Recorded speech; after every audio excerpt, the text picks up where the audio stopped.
Assalomu alaykum. Essential Grammar in Use darslari davom etadi. Bugungi darsimiz 58-umid.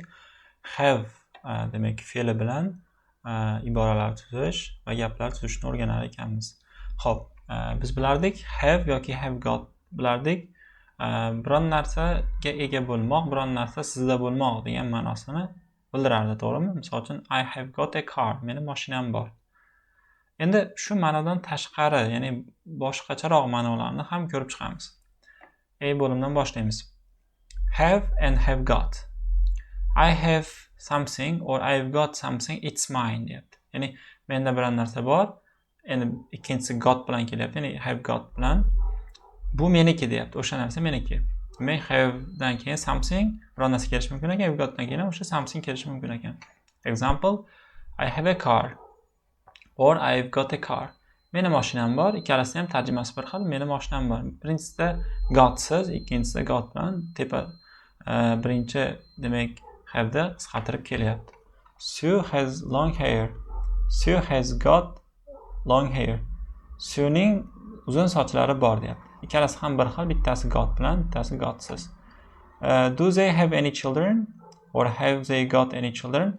Ularda biror bir farzandi bormi? Tarjimasi bir xil. Bittasi do bilan tuzdi, bittasi have bilan tuzdi. Do bilan tuzganda e'tibor beramiz, gotsiz bo'ladi. Have bilan have the gapni boshiga qo'yib turib tuzganimizda savolni got bo'ladi.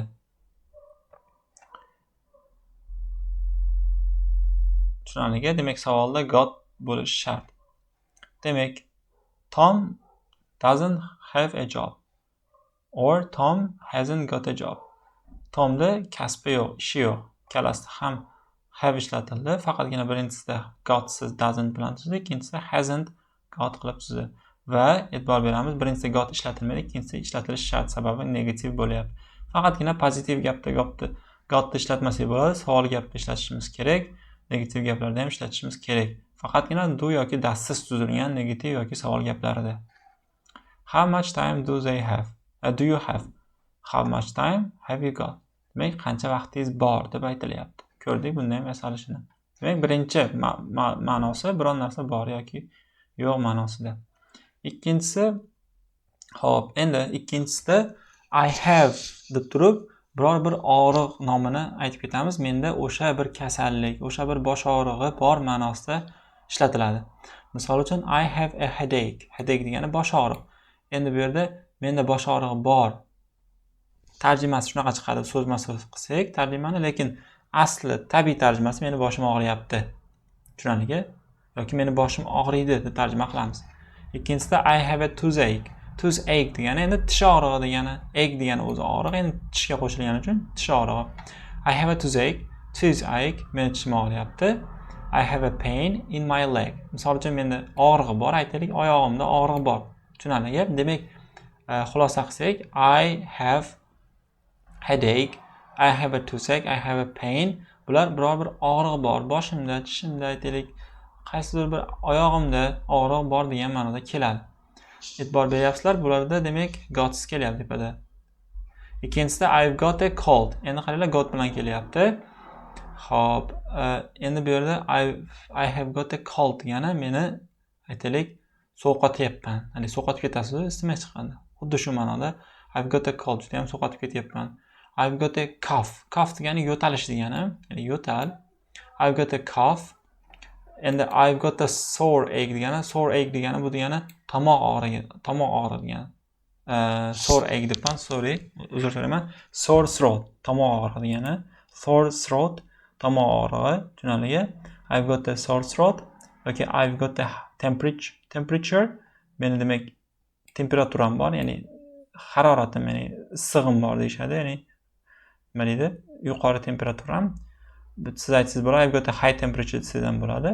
Yoki keyingi ma'nosi I've got a flu, meni isitmam bor desam ham bo'ladi.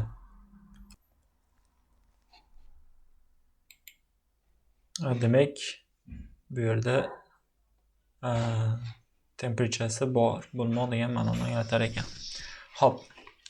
Keyingisi example'larni o'qiymiz endi. I have a headache. Meni boshim og'riyapti yoki menda bosh og'rig'i bor. I've got a headache. Bu yerda ham demak got bilan ishlatsa bo'lar ekan. Tepada ishlatib bo'lmaydi debman, uzr so'rayman. Demak, got bilan ishlatsa ham bo'lar ekan. Do you have a cold? Demak, sovqotyapsizmi? Or have you got a cold? Ya'ni bu ham bir xil, sovqotyapsizmi? The past is I had without got. Demak, o'tgan zamonda ishlatsak, demak got ishlatamiz deyapti. I had bo'lar ekan. Misol uchun I didn't have bu negativ shakli. Pastda did you have ya'ni question shakli. When I first met you, men ya'ni seni birinchi uchratganimda she had short hair. Uni sochlari kalta edi. Ya'ni uni kalta sochlari bor edi. Tushunarli? She had got demayapti. She had short hair deyapti. He didn't have any money because she didn't have a job. He didn't have any money because she didn't have a job. Uni puli yo'q edi, ya'ni bir tiyin ham puli yo'q edi demoqchi. Sababi u kasbi yo'q edi, ishi yo'q edi deyapti. Bu yerda ham didn't bilan beryapti. Did you have enough time to do everything you wanted? Did you have enough time to do everything you wanted? Xo'p, barcha xohlagan narsa edi, ya'ni xohlagan narsangizni qilishga vaqtingiz bor edimi? Xohlagan narsangizni qilishga vaqtingiz bor edimi? Demoqchi.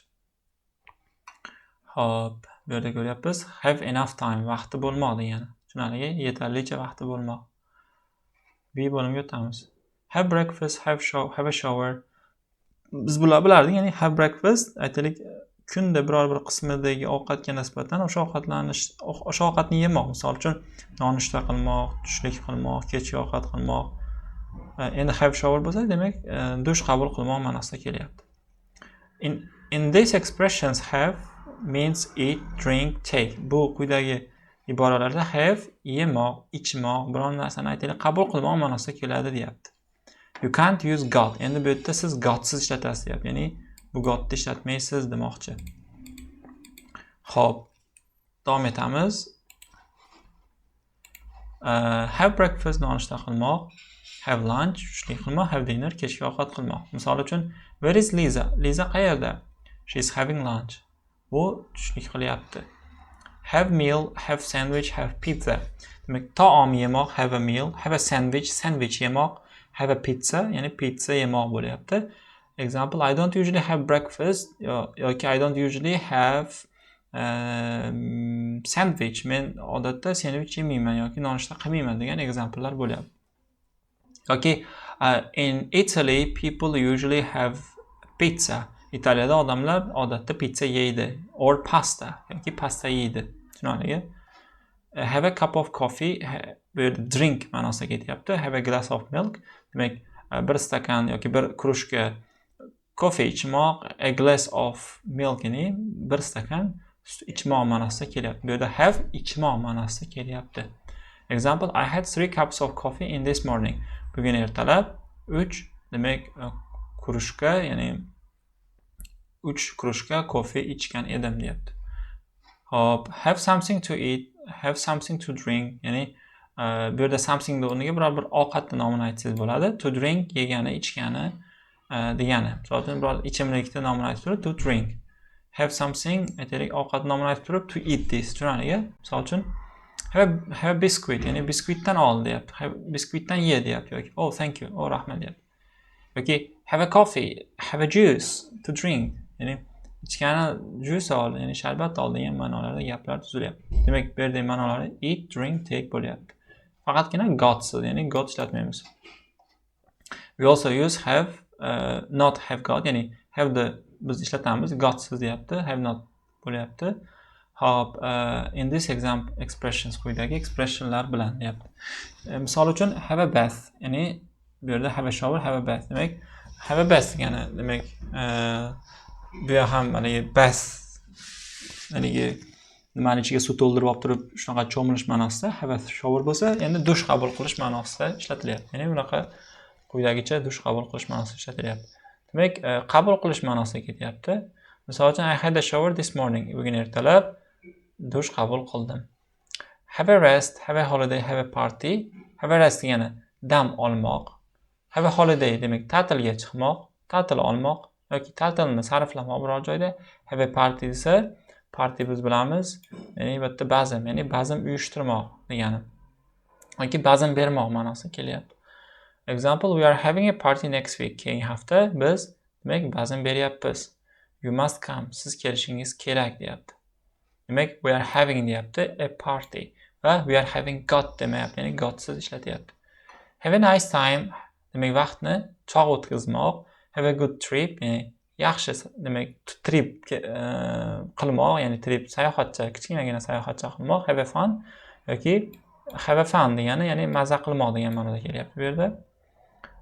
Enjoy your holiday, ta'tilingizda maza qiling, ya'ni ta'tilingizni yaxshi o'tkazing. Have a nice time, vaqtingizni yaxshi o'tkazing deyapti. Ya'ni vaqtingizni chog' o'tkazing degan ma'noda ishlatilyapti. Ya'ni ko'ryapsiz, bu yerda vaqtini o'tkazmoq ma'nosida kelyapti. Have a walk, endi bu piyoda yurmoq. Have a swim, suzmoq. Have a game, o'yin o'ynamoq. Have a tennis, a game of tennis ma'nosida kelyapti. Bu yerda to'g'rirog'i, ya'ni biror bir tennis o'yinini o'ynamoq ma'nosida kelyapti. Misol uchun, do you have a good time in Tokyo? Demak, Tokioda vaqtingizni yaxshi o'tkazdingizmi ma'nosida kelyapti. Yoki I usually have a walk in the mornings. Men odatda ertalablari yuraman degan ma'noda example tuzsak ham bo'ladi. Have a dream. Endi bu yerda tush ko'rmoq ma'nosida kelyapti. Agar dreamdan keyingi so'zimiz, predlogimiz about bo'lsa, tush ko'rmoq, biror narsani tushini ko'rmoq. Of bo'lsa, biror narsa haqida o'ylamoq bo'ladi. Misol uchun, I am having dream of deb turib biror narsa desa bo'ladi. Tushunarli? Ko'pincha bu yerda demak prepositionsiz keladi, ya'ni dreamda o'zi bilan kelishi mumkin. Yoki have an accident bu yerda, ya'ni avtohalokat ma'nosida, ya'ni avtohalokatga uchramoq ma'nosida kelyapti. Sandra had just had a bu boshqa ekan, buni o'qiyman. Buni pastdagini o'qib turgan tushuntiramman. Ya'ni yesterday my friend had an accident in the highway. Kecha meni do'stim katta yo'lda avtohalokatga uchradi. Past simple gap tuzdi. Endi have a baby degani, endi bu bolali, farzandli bo'lmoq degan ma'noda ishlatilyapti. Have a baby, demak farzandli bo'lmoq. Sandra had just had a baby. Sandra endigina bolali bo'ldi degan ma'noda, ya'ni ko'zi yoriganiga demak oz bo'ldi, oz fursat bo'ldi degan ma'noda ishlatilyapti. Yoki have a look at something. Bu yerda nazar tashlamoq degan ma'noda kelyapti. Have a look at something. Misol uchun, can I have a look at your magazine? Demak, jurnalingizga ko'z tashlasham maylimi, bir ko'rsam maylimi, bir qarab qo'ysam maylimi, qanaqa ekan degan ma'noda ishlatilyapti. Jurnaliga have a look at something, biror narsaga nazar tashlamoq ma'nosida ishlatilyapti. Endi compare, taqqoslang deyapti. Have yoki have got ma'nosi. Misol uchun, I have a new shower. Meni yangi demak nimam bor, ya'ni quyidagicha nima deydi? Suv, banyadagi suv chiqaradigan, ya'ni shower qiladigan nimaga nisbatan aytyapti. Shu demak nima desa bo'ladi? Shu staffga nisbatan aytyapti, narsaga nisbatan meni yangi showerim bor deyapti. Ya'ni yangi sotib olgan yoki yangi o'rnatgan. Bu yerda I've got a new shower desam bo'ladi. It's very good, juda ham yaxshi deyapti. Tushunarli? Endi ikkinchi exampleda got siz ishlatyapti. Qaranglar, endi menda bor, menda yo'q degan ma'noda emas, sababi got bo'lmayapti. Endi I have a shower every morning. Men har kuni ertalab dush qabul qilaman. Endi gotsiz ma'nosida kelganda have o'zini tarjimasidan chiqib ketadi. Endi qabul qilmoq ma'nosida kelyapti. Tushunarli? Demak, I have bilan kelsa, shunchaki gotsiz kelsa ham, got bilan kelsa ham, o'sha narsani siz yangi oldingiz, sizda bor o'sha narsa ma'nosida kelyapti. Endi I have a shower every morning, ya'ni gotsiz kelsa, siz ertalab dush qabul qilayotganligingizni aytayotgan bo'lasiz. Masalan, I'm having a shower, ya'ni men dush qabul qilyapman continuousdagi gap. Bu yerda I've got a new shower, men yangi demak bunaqa qurilma sotib oldim degan ma'noda. Xo'p, not I've got a shower every morning, ya'ni I have got bilan har kuni ertalab nima qilyapman degan gap tuzmang, dush qabul qilyapman degan gap tuzmang, xato bo'ladi demoqchi. Where is Paul? Paul qayerda? He is having a shower. Demak, u dush qabul qilyapti. Buni ko'ryapmiz, qabul qilmoq, ya'ni dush qabul qilish demak ga nisbatan ishlatilyapti. He is washing now, ya'ni hozir u cho'milyapti ma'nosida yoki yuvinyapti ma'nosida kelyapti. Demak, ko'rdik bugun have bilan ishlatiladigan expressionlarda, demak ma'nosi birinchisi bor ma'nosida keladi, bor bo'lmoq, got bilan ishlatiladi.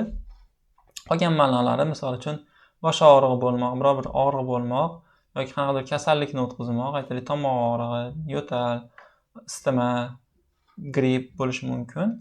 Yoki kun davomida ovqatlarni yemoq, misol uchun nonushta, kechki ovqat qilmoq yoki suv ichmoq, qanaqadir bir ichimlik, kofe yemoq, qanaqa bir ovqat tanovvul qilmoq degan ma'noda keladi.